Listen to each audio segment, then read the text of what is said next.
Yan, mga taga-US yung mga yan.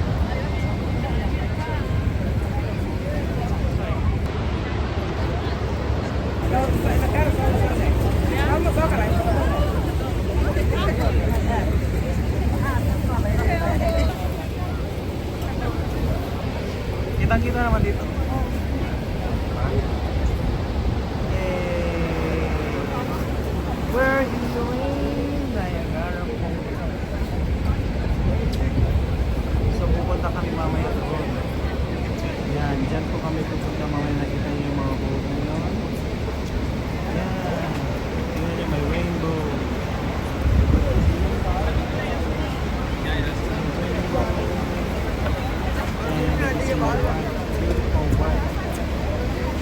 Tingnan mo, pakit siya. Very wow. Ayun yung tower. Doon na, doon. Doon sa tower. Happy anniversary. Happy anniversary. Love you. Love you. Yan, yung mga... Yan, CN Tower.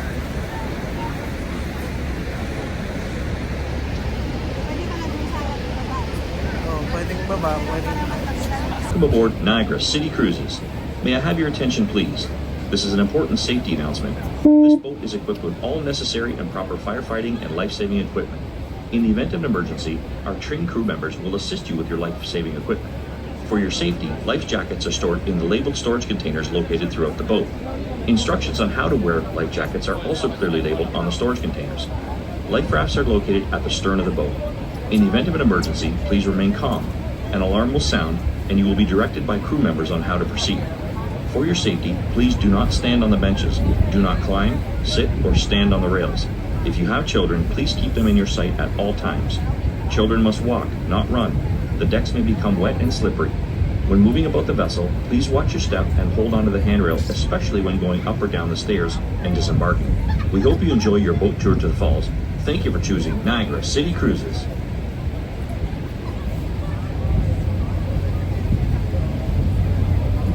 Oh, nasa likod pa naman.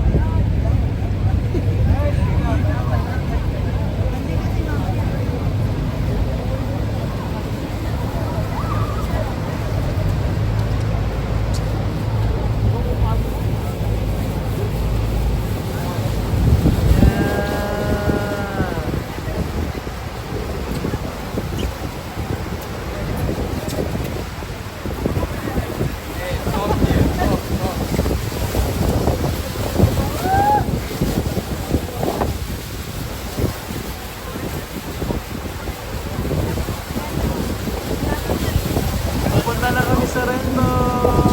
Ayun na.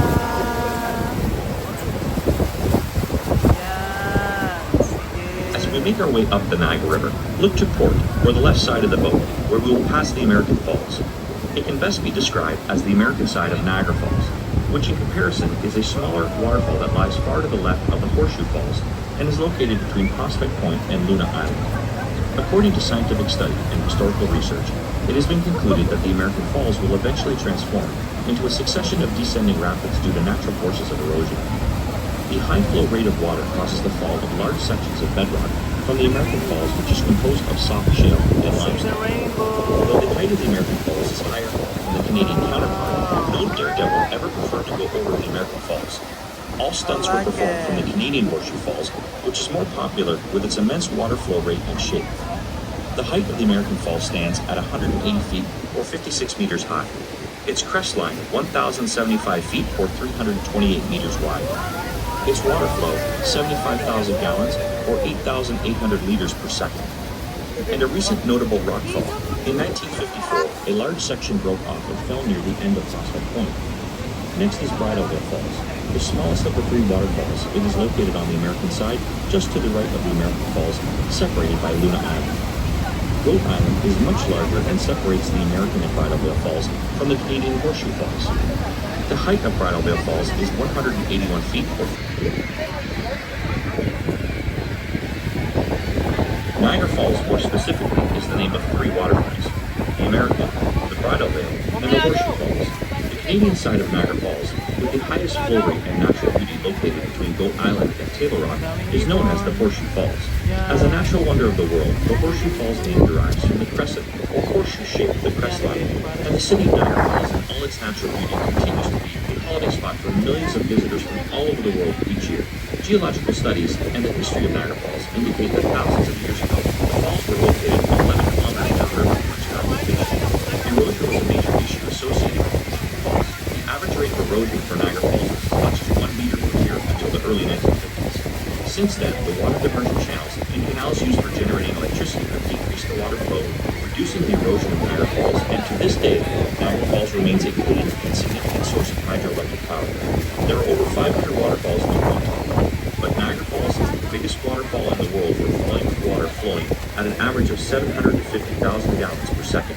Niagara Falls' interesting facts include the white foam floating on the water is dissolved limestone and is created naturally due to the massive erosion forces of falling water. The height of the Canadian Falls is 107 feet or 52 meters. The estimated crestline is 2,200 feet or 670 meters wide, and the depth of the river at the base of the falls is 184 feet or 56 meters deep. Witness the awesome natural beauty and power of Niagara Falls.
Nababasa kami ng talsik ng falls.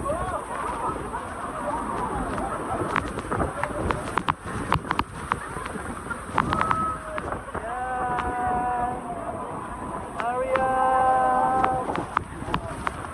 I like it.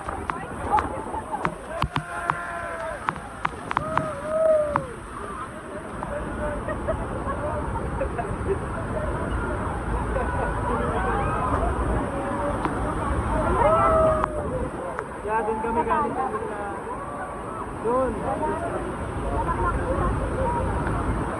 Ayan. Ayan. It's a beautiful falls.